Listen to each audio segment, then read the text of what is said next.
Hi, this is Randy Finney with the Right Side of the Chart, and today is Tuesday, April 17th, 2018. It's 1:52 Eastern Time as I'm starting the video, so we have about 2 hours to go in the trading day, and I wanted to do a quick update. Really, mostly a follow-up to the post I did on the front page of the site today. That was free content as well, so I'm doing this for the YouTubers that prefer to follow videos on the YouTube channel or anybody on the site. I'll post it on the front page. And let's just take a look at what's happening now. Start out with a weekly chart. I will keep this video shorter than usual. Same, you don't have a lot of frequent developments on a weekly chart, but it is worth noting that we are now back testing that trend line. So we've had a breakdown and now a back test with today's candle. So that's a pretty significant resistance level, something to keep in mind. Now, however, when we look at the Qs, now again, I always say this, QQQ is not nearly as diversified as the S&P 500 both in sectors. It lacks certain sectors. It doesn't hold any financial stocks. It doesn't have. It has a very high weighting, and over half in technology. So, like I say, QQQ, I jokingly refer to it as a tech ETF with an Amazon kicker. And if you don't believe me, just overlay any chart of QQQ with XLK, which is a technology ETF, and you will see my point. So, either way, it is one of it's a active traders or an investor's favorite vehicle. Tech is a higher growth industry. The QQQ has vastly outperformed the SPY throughout this bull market, and in the recent rally as well. So the notable developments here is, and I said this before, I can draw this trend line in a couple ways, but this is my preferred draw. I capture all the candlestick wicks and bodies. So a lot of reactions along here, and we had a few intra-week breaks. Again, a candlestick, a wick is on the top. But the shadows are those skinny lines. When it's down below, you call it a tail. Up above, it's called a wick. So you can see these candlestick shadows down below. Those are intra-week pierces. And then finally, we did break down, had a solid close below that trend line. But now look, you can see we've regained that trend line. And as I highlighted in recent weeks, this 40-week moving average, exponential moving average, which is the same as a 200-day moving average, does a pretty good job at defining primary trends. Your big corrections when that level broke, that's when you had a big correction back here, back here. This is all in 2015. And again, you can go back in time, and nothing's perfect. There's not any one trend line or indicator, but this one does a pretty good job of acting as support once the trend is above, as it has recently. So there it is. Mixed signals on the longer term time frame, although I still maintain my intermediate term, bullish bias. I've made it very clear off the early April lows, being both long personally, long on the site with trade ideas, QQQ, which we just closed out today, and I'll get to that in a second. And I wanted to finish up on the 60-minute charts. So we still had these divergent highs. So there's a couple scenarios. Let me look at the daily chart and show you what I'm looking at here. Uh, okay, here's a clean board. This is one scenario, one of many. Um, I'm not as crazy about these patterns as I used to be in recent years because there were so many of these foiled during this bull market since the 2009 lows. But this is setting up to be a potential, a nice looking head and shoulders topping pattern. So what we're looking at here, and it also meshes with, if you follow my analysis, my uppermost bounce targets on QQQ at this point in time. I'm not ruling out new highs. Anything's possible, especially if the SPY regains that trend line. We can see some of the internals improve in the market, but a lot of trend indicators, the intermediate terms are still in sell signals. It's a mixed bag really on the intermediate term. All the longer term trend indicators are still bullish. So I just wanted to point out this is one potential scenario. The better the symmetry on a head and shoulders pattern, or the more symmetrical, I should say, the better. So a little pop up, and I'll get to those levels in a second. Here, I'll even show them to you right now. You can see a big old gap right there, just dying to be backfilled. Look at that. It looks like gaps are like magnets, very often backfilled. So a move up to that level, whether it's the top or the bottom or anywhere in the middle of that gap, followed by a reversal, of course, would set up that head and shoulders. I keep saying head verse. I recently was focusing on that inverse head and shoulders on the 60-minute time frame, which has so far started to play out. So this is a head and shoulders topping pattern. Could probably draw the neckline a couple different ways, but this is what it looks like. Pretty clean. So again, if we go up and backfill that gap and get a reversal, a couple trading ops. You can put a short on there, somewhat above that gap. I would probably If we get up there and we start to backfill it, my guess is they'll run the stops. There'll be a lot of stops, a lot of shorts. They'll try to short the gap right at top. A lot of longs will have their stops. You probably get a intraday pop. Um, for the powers that be to go ahead and have a stop rate, clear out all those stops. So just give it a little room, but it's objective. And then you can have your stops somewhat over the recent highs. And when I say objective, I'm talking about risk reward. So if you shorted, let's just say just below the top of the gap. The highs are only 2.5% above. But if we reverse from that point, just going down to the neckline, you're talking 10% drop. And of course, if it breaks, the measured target on a head and shoulders pattern is simply you take the distance of between the head and the neckline. Again, I took away the neckline there, and you add that to the point at which it broke down below the neckline. So it's a huge potential. It comes in with some nice support down here as well. So forgive me, I cleared out the other annotations. I was using a drawing tool in the screen capture, but you can see that. So again, it's one of many potential scenarios, something to monitor. And if it continues to develop that way, particularly a little bit more upside here in the markets, I'm looking for maybe a near-term pullback first, and I'll get to that in a second, whether we get that or not. So this is one thing to watch for. And let's see how that would look on SPY as well. SPY wouldn't give us a clean, it definitely wouldn't give us a clean head and shoulders pattern, but either way, the important levels on both QQQ and SPY are these recent lows. They've been tested twice, and if we head down there again, my guess is we break down and we go lower.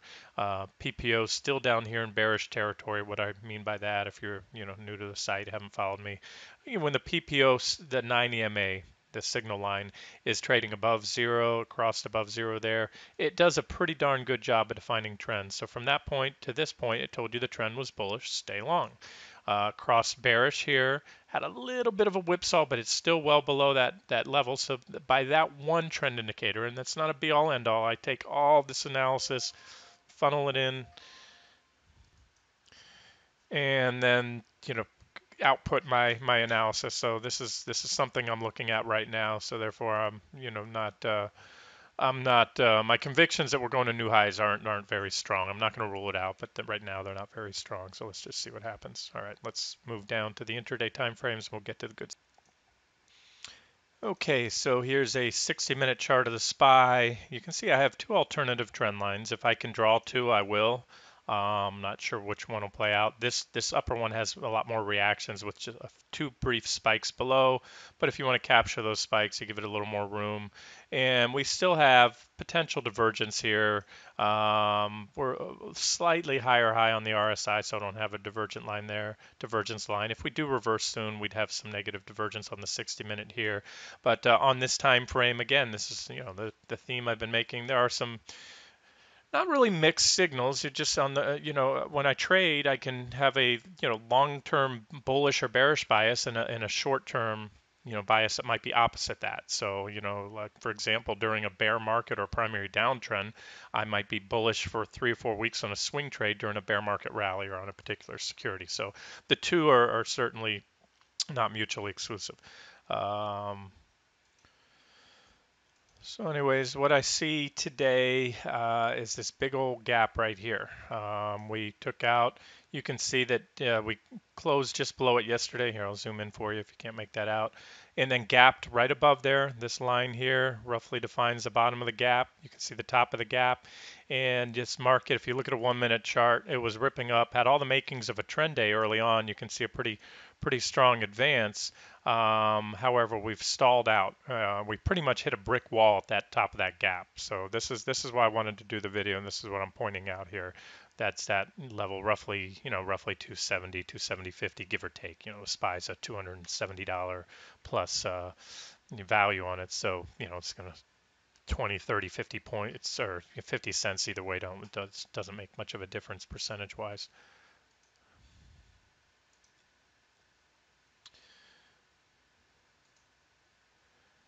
And we have the trend indicator still bullish. Same thing that I use on daily and even weekly charts. This PPO signal line, the 9 EMA, when it crosses below. I've done this. I've shaded all the boxes. When the PPO signal line, the 9 EMA is above, trend is bullish. You can see these white boxes. It's telling you stay long, trend's bullish.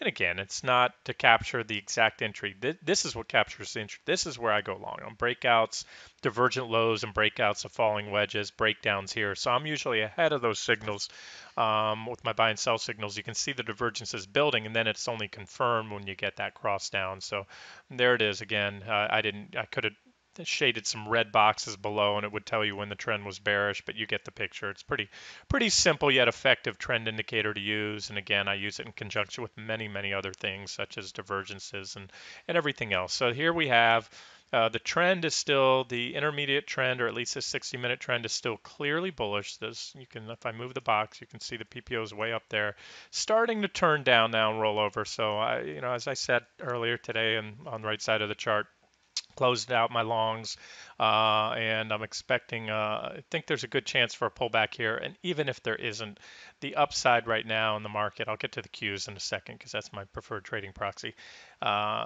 is minimal compared to the downside risk. It's about equal. I see about almost equal odds of a 2% pullback as I do another 2% upside in the market. And at that point, I don't trade equal odds. That's just you have to have a tremendous success rate. If you're trading a 1-to-1 risk reward ratio, you have to be successful a lot more than half the time. So I usually like a 3-to-1 or better RR.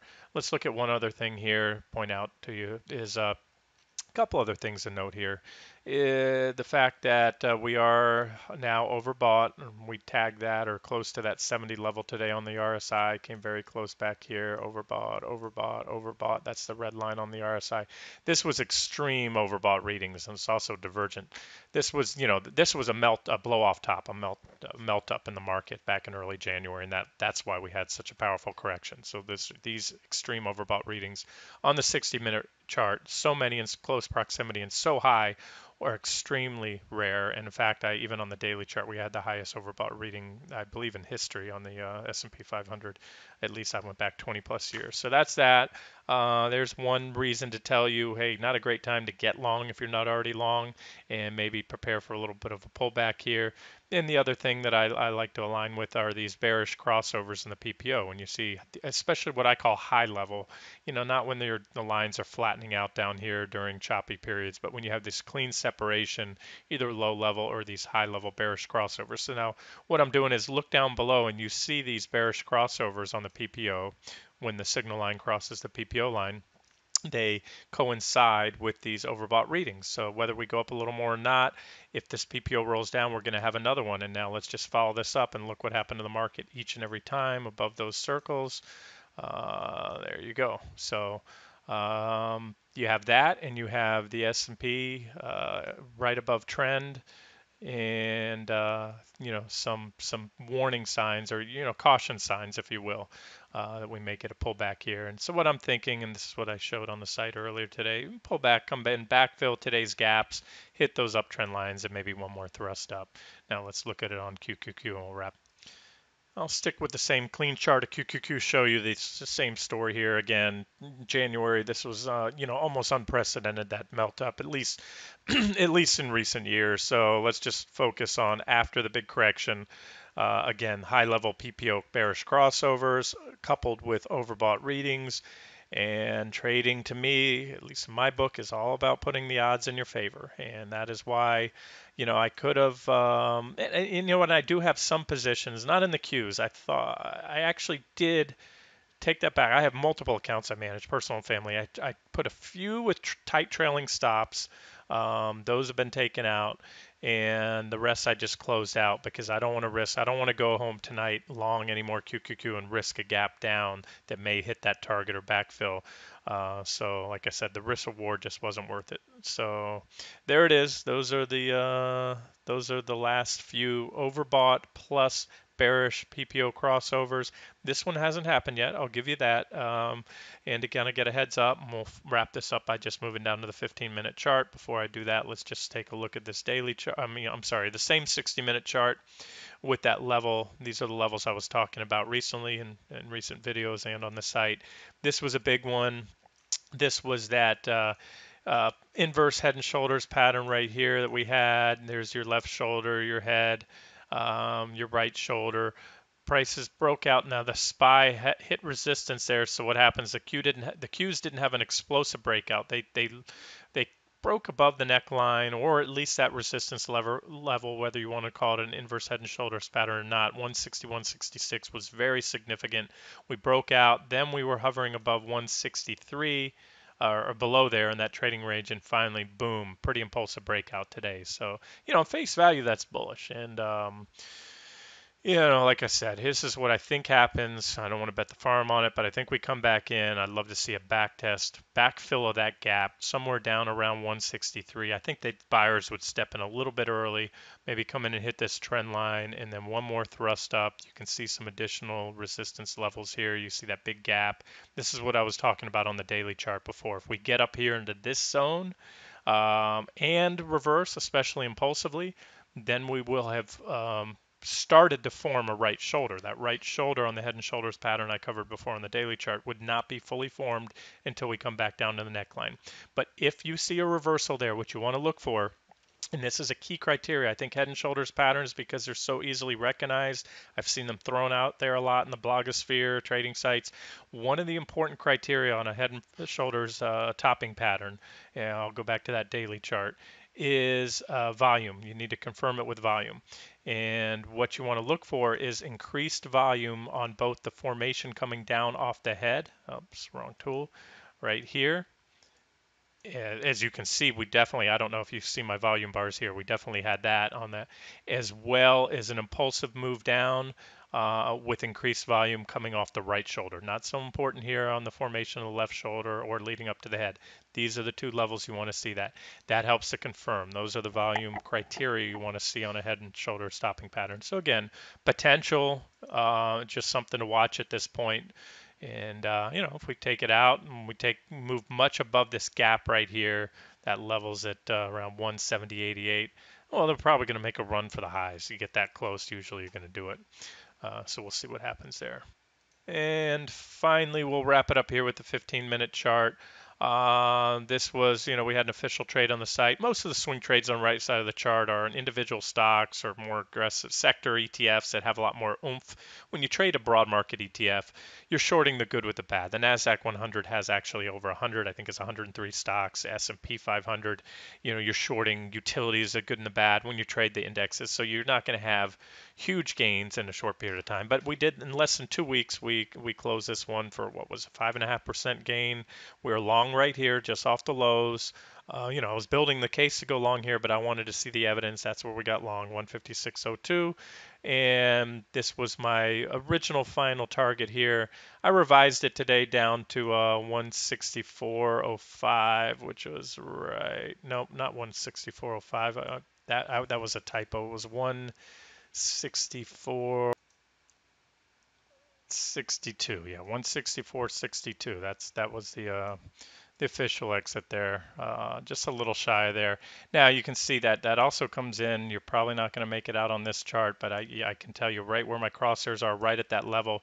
There was the 50% Fibonacci retracement, which comes off the lows from the highs of this entire run. So if you're not sure what I'm talking about, there it is. You can see right here, fib line, grab the highs right there, put it on the highs. There's the entire correction off the March highs, that is, down into the lows. And yeah, and that's it. So that's where we closed out. We left a little meat on the table there, 164, closing out at that fib. And you can see we have the 61.8 fib just above that as well. So back to that chart. And that's the same story. So here it is. You can see even on this 15-minute chart where the PPO is starting to roll over, or actually the MACD, I'm using a MACD on a 15-minute time frame. Overbought. We were overbought here. Again, look at these similarities to these past corrections. And again, whether we burn through these divergences or not, this is what I look for. High-level bearish PPO crossovers in conjunction with overbought readings. We had it here, we had it here, we had it here, we had it here, here, here. And again, this is a different time frame. This is a 15-minute time frame. Earlier I was covering the 60, and now we have that crossover here. Like I said, when you go down to the shorter term time frames, your signals come quicker than they do on in this case, a 15-minute time frame. You'll get an earlier crossover on your momentum indicators, bearish crossover or bullish crossover, than you will on the 60-minute. And you'll get a quicker signal on the 60-minute than the daily. Now, the downside or the flip side to that is the shorter you go down in time frame, the more whipsaw signals you'll get.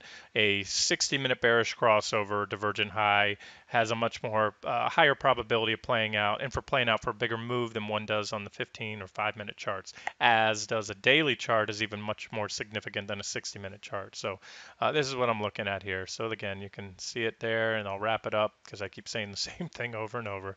But there would be a backfill of the gap or a near backfill of the gap. You can see there's some resistance right there coming in around 163.25 or so. And I had that other trend line I already showed you on the 60-minute chart. So that's what I'm looking for. And, if we go much lower than that, heck, we might not even get that. We may keep going back up. But like I said, we're getting stretched. We're overbought.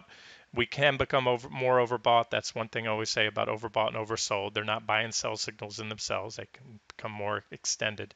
But the odds right now, I'd rather just stand aside. I've actually taken a small short position to try to ride into the close today, but I have no on the NQs. But I have no desire to take that home tonight.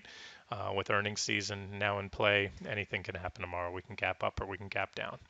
All right, guys, this has been Randy Finney with Right Side of the Chart. I hope you enjoyed it. And as always, if you did, please give it a thumbs up on YouTube. Thank you.